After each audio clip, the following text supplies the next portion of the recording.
Wednesday morning at 9:30, as long as a quorum of 2 commissioners is available to conduct the business of Jackson County. Your Jackson County Commissioners broadcast this meeting over Rogue Valley Television, and it's available for live streaming and review at jacksoncountyor.gov. Under the Government tab, under Recorded Meetings, click on RVTV Live Streaming.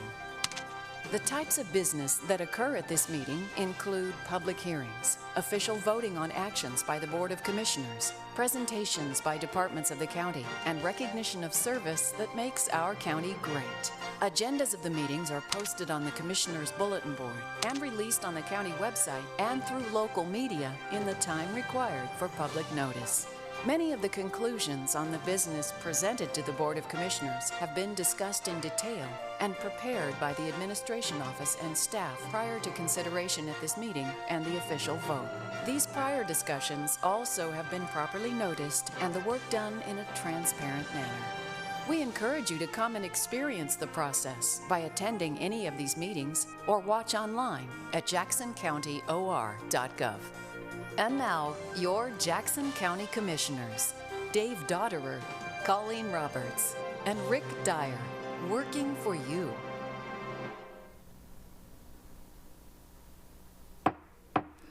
It's 9:30 and I'll call to order the Board of Commissioners regular meeting for December 6th, 2023. We're in the courthouse auditorium and we're also on Zoom audio and video conference. If you stand and join us, we'll begin with the Pledge of Allegiance.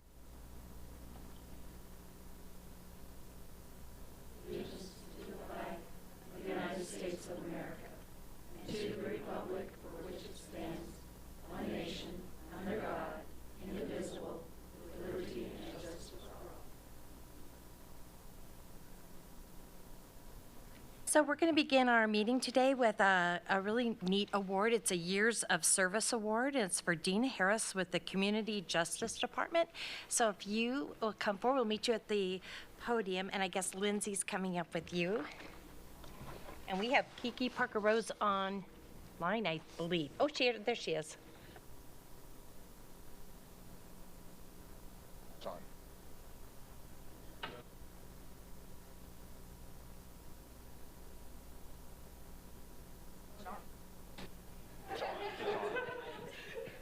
Thank you. Yeah.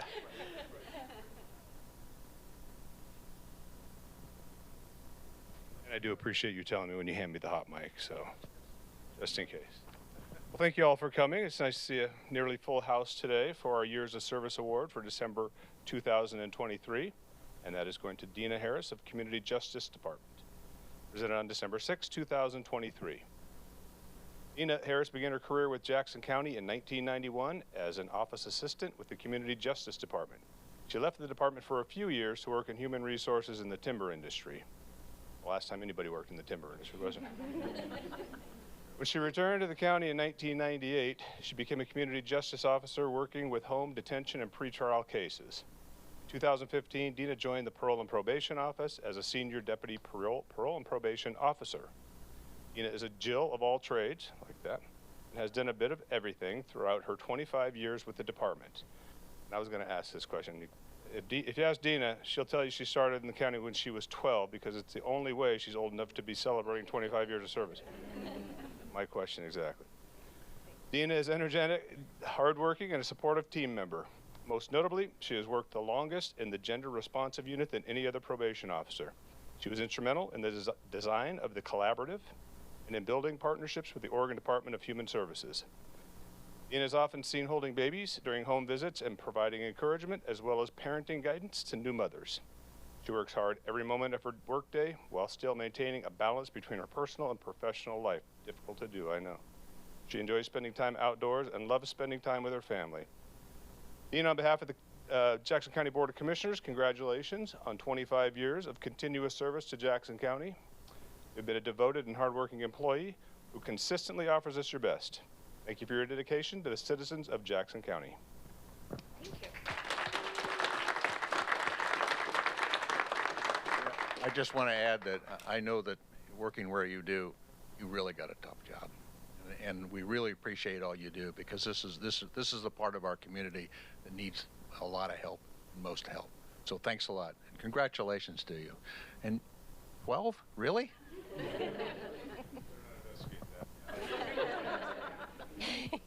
Well, I want to say too, congratulations and thank you for 25 years. And I was going to also add on to that 12. Seen a lot of changes since then, but thank you so much. And I want to read what's on your plaque. It says, Dina Harris, for 25 years of dedicated service to the citizens of Jackson County. Your anniversary date is actually December 24th, apparently 1998. Now therefore be it resolved that the Board of Commissioners, on behalf of the residents of Jackson County, hereby expresses appreciation for the faithful and efficient services rendered to the people of this county. Thank you so much. Is that, and here's what was written about you. You're up here. Yes, as I'm up here. Dina is such a good and hard worker. She is an asset to our office, and we are very lucky to have you for 25 years, and hopefully another 25 more. And then we'll give Kiki the floor a minute for a few words. Thank you. Are you able to hear me? Yes, we can hear you. Okay. Great. Dean, I just wanted to say I'm sorry that I'm not there in person as you look around wondering where I'm at. We're really proud of you, and I feel honored to have the privilege to work with you, even though it's been a short time. I've known you for years, and I just appreciate all the work that you do. Your dedication and service to Jackson County is incredible, and I am really proud of the work that you do and the work that you provide for our community. So thank you, Dina.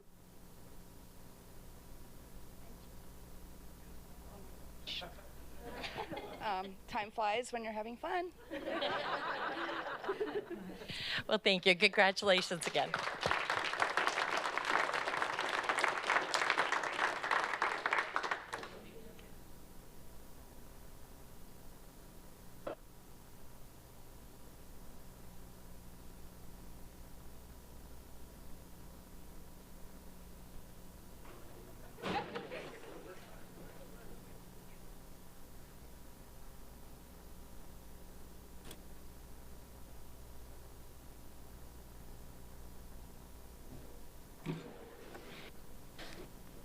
So we'll give a few minutes as the Dina Harris fans file out.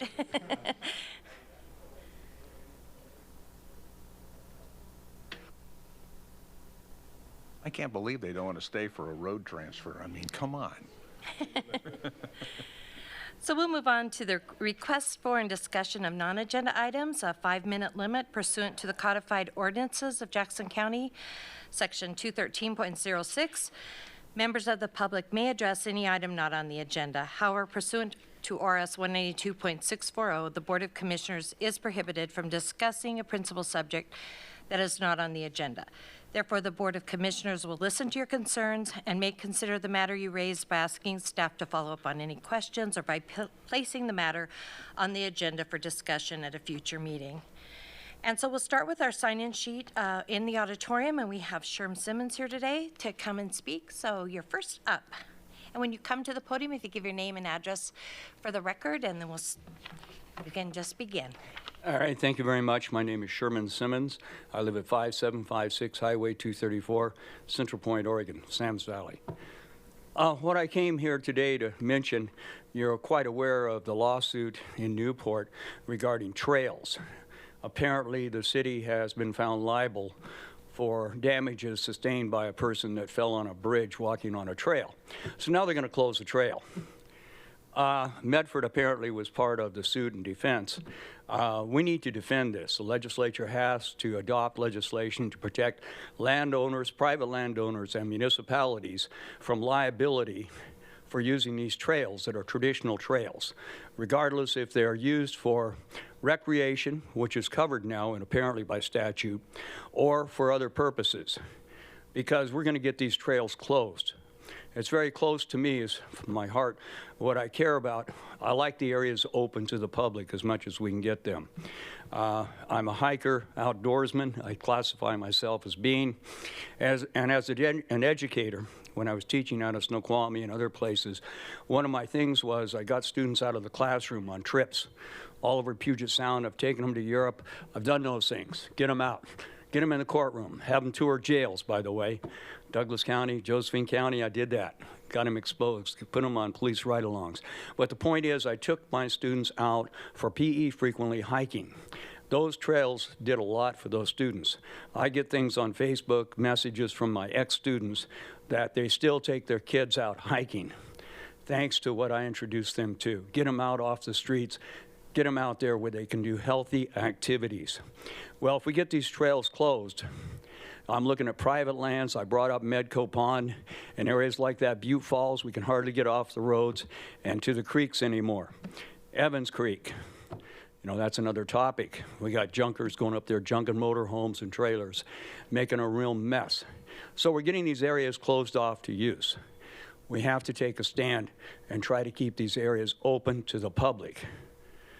So anyway, we need the county to get on this issue on trying to limit liability for property owners and municipalities for what injuries, the injuries people sustain on these trails. They're going to get hurt.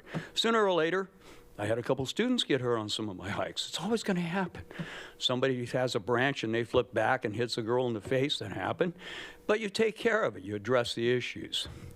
Anyway, we need to keep the trails open and have some kind of protection for property owners to keep these areas open, whether it's domestic, private ownership, or public, so we can keep these trails open. We have to take a stand on it. Outdoor activities, they're key. It's extremely important to keep people have their ability to get out there and enjoy the outdoors. Anyway, basically that's what I'm going to address. So I hope you get on board with County Council. Let's get on that with Jackson County to try to adopt legislation at the state level to protect these landowners, private or public. Okay, any questions you might have? I haven't read the case, so I'm not sure of all the intricacies of what's involved here. But I'm highly concerned of the ramifications of what's coming out of Newport and this court decision. It was just out in the news here the other day, so there it is. Any questions or comments? You can't make any, I guess, right now, but we'll see what follow-up we can have on this issue. Yep. All right. Thank you very much. Thank you, Mr. Simmons. Anybody else in the auditorium wishing to speak, and sure come forward and give your name and address for the record.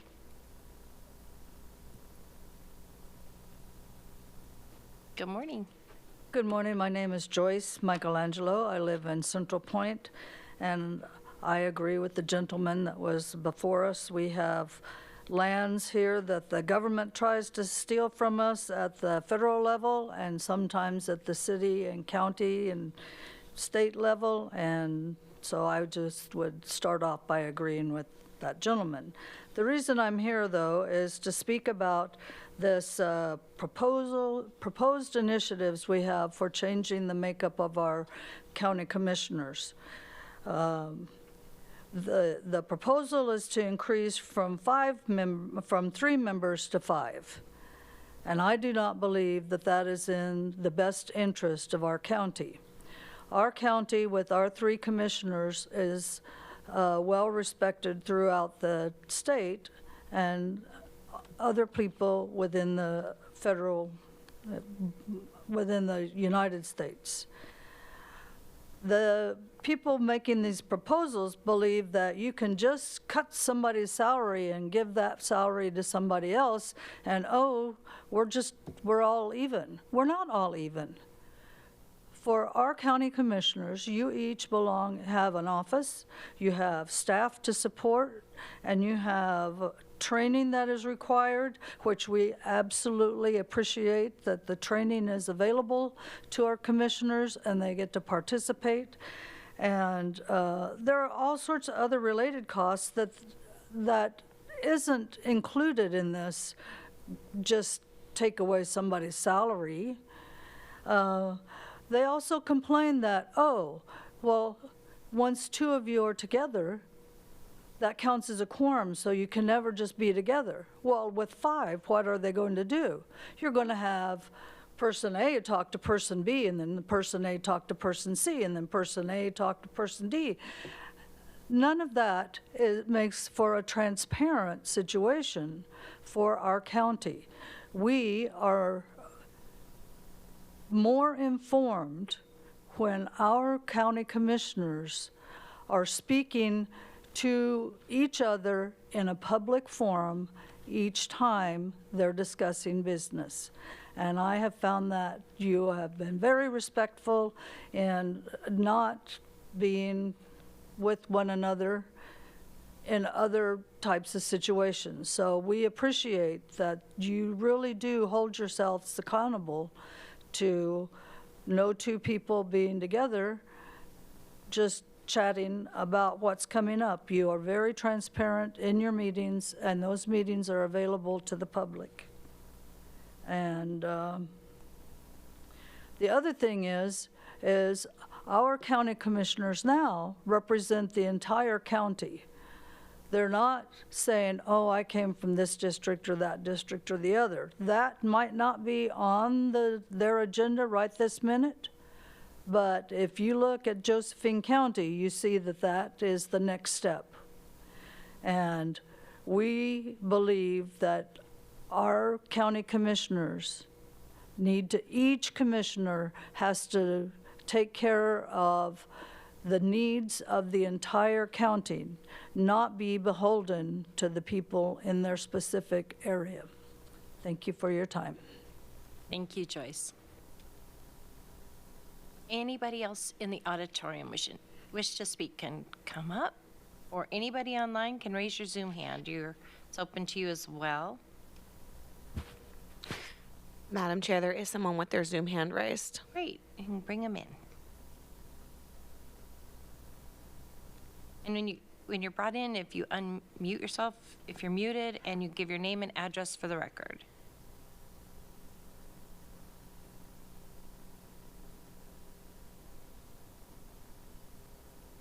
Unmute. Can you hear me? Yes, we can. Okay. My name is Brad Fry, and I would like to support Joyce in what she just said. I think having commissioners that are open and respectful. Can you give your address for the record? I'm sorry. Yes, I live at 1054 Queens Branch Road, Rogue River, although I'm in Weimer, 975. Thank you. Go ahead. Okay. I would just like to second everything that Joyce. Important for each commissioner to represent all of the citizens in the county and not divide it up. It's not going to work. And as far as the cost, she's exactly correct. You have 5 commissioners' offices. You're going to have 2/5 more monetary support for the commissioner system, however you want to word it. And that's all I have to say. Thank you very much for allowing me in. You bet. Thank you. And it's still open if anybody wants to speak online or in the auditorium. Okay. Now, seeing any, we'll go ahead and move forward. Madam Chair, Yes. can I just address for Mr. Simmons' Sure. comments? Thank you. I just want you to know that the county is well aware of the Newport case. This actually isn't the first attempt to remove recreational immunity from the county or private land users. Our Roads and Parks Director is involved in the Roads and Parks Legislative Committee that has fought back against the push to remove recreational immunity, and we've been successful so far. Our Roads and Parks Director, as I said, is on the Legislative Committee that right now is working with the legislature for a fix to this particular issue with this particular case, and we do expect a resolution to it in the 2024 legislative session. So, but I do want you to know this isn't the first time that we've had a challenge to recreational immunity, and we've had several attempts to try to attack chinks in the armor for that, and we'll keep fighting for it. Great. Thank you. Okay, so we'll move on then to the consent calendar. We have minutes of meetings from the Board of Commissioners work session for November 14th, 2023, the Board of Commissioners regular meeting for November 15th, 2023, the Board of Commissioners land use meeting of November 15th, 2023. It's file number 439-23-00001 LRP, and the Board of Commissioners staff meeting from November 16th, 2023. Madam Chair, I'll move to approve the consent calendar as read. Second. Commissioner Dyer, Yes. Commissioner Dodder, Yes. Commissioner Roberts. Yes. And we do have a public hearing today. We have a public hearing and order for the transfer of jurisdiction of 5 county-maintained roads or portions thereof to the city of Phoenix, and it's order number 263-23. Mr. Jordan? Yeah, Madam Chair, this is a long explanation, so hopefully the board will bear with me here. But essentially, Jackson County presently has jurisdiction over 5 roads or portions thereof within the city limits of the city of Phoenix. The Phoenix City Council recently did approve ordinance number 1033, which annexed approximately 353 acres of land effective January 1st of 2024. The approved annexation areas included all the rights-of-ways for the following roads, hereto referenced as subject roads. Those include North Phoenix Road, and that's the end of the Oregon Department of Transportation jurisdiction north to the intersection with Campbell Road, including the intersection. It also includes Campbell Road, north Phoenix Road to approximately 2,822 feet east. Kirk Way from Grove Street north to North Phoenix Road. Oak Crest Road, which is from Highway 99 east to the terminus, and North Ridge Terrace Road, Highway 99 east to terminus. Consistent with the urban growth policy number 16 of the agreement between the City of Phoenix and Jackson County for the joint management of the Phoenix urban growth boundary. Upon annexation, the City of Phoenix is required to request the transfer of jurisdiction for the rights-of-way within its urban growth boundary. Oregon Revised Statute 373-270 permits the jurisdiction over county roads to be transferred to a city, and on October 16th, 2023, pursuant to ORS 373.260 sub 6 sub A, the City of Phoenix initiated a transfer of jurisdiction over these portions of roads to be effective January 1st, 2024 by the City of Phoenix Council, and that was resolution number 1116. As required by ORS 373-240, paragraph 4, the Jackson County Board of Commissioners will hold a properly noticed public hearing, which is today, to consider any objections or testimony offered by any person interested in the jurisdictional transfer, and to determine whether the surrender of the jurisdiction is necessary, expedient, or in the best interest of the county. Pursuant to ORS 373-270 sub 2 sub B, notice of the public hearing was published in the November 1st, 2023, November 8th, 2023, November 15th, 2023, and November 22nd, 2023 editions of the Rogue River Press. It's recommended the public hearing be held. Following the public hearing, should the Board of Commissioners find the jurisdictional transfer acceptable, approval of the board order will implement that action, and the effective date of the transfer will be January 1st of 2024. Thank you. Any questions? No. Okay, and so before we open the public hearing, we have instructions by County Council. Thank you, Madam Chairwoman. Pursuant to Section 213.07 of the Jackson County Codified Ordinance, here are the rules for the conduct of today's public hearing.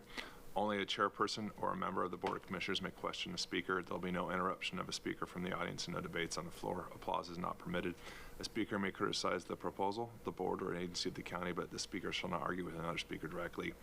Any speaker may present an opposite view, but not in personal terms. A person wishing to speak shall raise his or her Zoom hand or sign in and be recognized by the chairperson conducting the hearing before speaking. After being recognized, the speaker shall state his or her name and address before proceeding with his or her statement. The chairperson may limit the duration of any presentation to the time necessary to cover factual information. Repetition by a speaker shall be avoided. No person shall violate any of these rules. Whoever violates any of these rules shall first be warned by the chairperson to desist from such violation. In the event that such person does not so desist, he or she may be ordered by the chairperson to leave the hearing. Thank you, Madam Chair. Yep, thank you. Okay, with that, so we will open the public hearing and order for the transfer of jurisdiction of 5 county-maintained roads or portions thereof to the City of Phoenix. And I don't think there's a sign-in sheet in auditorium, but if anybody would like to speak to it, they're welcome to come to the podium, give your name and address for the record, or anybody online can raise their Zoom hand feature, and that will be brought in. Madam Chair, no one has their Zoom hand raised. Okay, and nobody's coming to the podium. Well, with that, we will go ahead and close the public hearing and take a motion, I guess, to open deliberations. Madam Chair, can I just make a few more comments before you take Certainly. a motion? Just, this is mostly to inform the public. So in Oregon law doesn't require cities to take jurisdiction of county roads when they expand their urban growth boundary. That's very problematic for counties in that then you have a county road running through a city that's not maintained to a city standard. It's maintained to a county standard, which is a lesser standard than city roads are typically designed. It typically doesn't include curb, gutters, and sidewalks, or the depth of road base or asphalt for the road to serve the purpose. When it becomes part of a city, it also begins to take more traffic. It also begins to get development, and what happens is cities allow development and they collect systems development charges, which people who are doing development and live in those areas expect those improvements will be made to their roads, but they're not, because they're not city roads, they're county roads. And so the county's policy on roads that are within a city that the city hasn't taken jurisdiction over is to maintain it to a minimum standard. So we get a conflict for the public using the roads within the city, the funds the city receives for maintaining their road systems, and really the long-term purpose of that transportation corridor. So our board and budget committee's policy has been to direct staff to try to negotiate transfer of jurisdiction of roads whenever possible. These roads are part of the regional problem-solving plan, where we developed growth areas throughout the county that all jurisdictions, with the exception of Jacksonville, agreed to. Part of that growth plan was that when there was an expansion of the urban growth boundary, these main transportation corridors would be required to be accepted by jurisdiction, and that's why the city of Phoenix has asked for the transfer of these roads. I'm giving a little bit more simplified explanation than the legal explanation I gave earlier, so that people understand we want these roads to be within the city so they can put them into their transportation system plan, so they can develop them for city use, not for cross-county travel. Thank you, Madam Chair. That's very good. And thank you, Mr. Jordan. That's very important information. And with that, I will move approval of order number 263-23. And I'll second. And I think that is a great explanation, and it's great that the city has agreed to take them on, and we are lovely to pass them on to them. So, and it'll be to meet the needs of Phoenix, and it works out well. Absolutely. It's obviously one of the steps necessary to facilitate that growth and development that's so important and necessary in our county. And not to mention, I'm sure it's not a bad thing not to have that maintenance cost on our county budget anymore. So win-win. Commissioner Daughter? Yes. Commissioner Dyer? Yes. Commissioner Roberts? Yes. And we have nothing else on our agenda today, so our meeting is adjourned.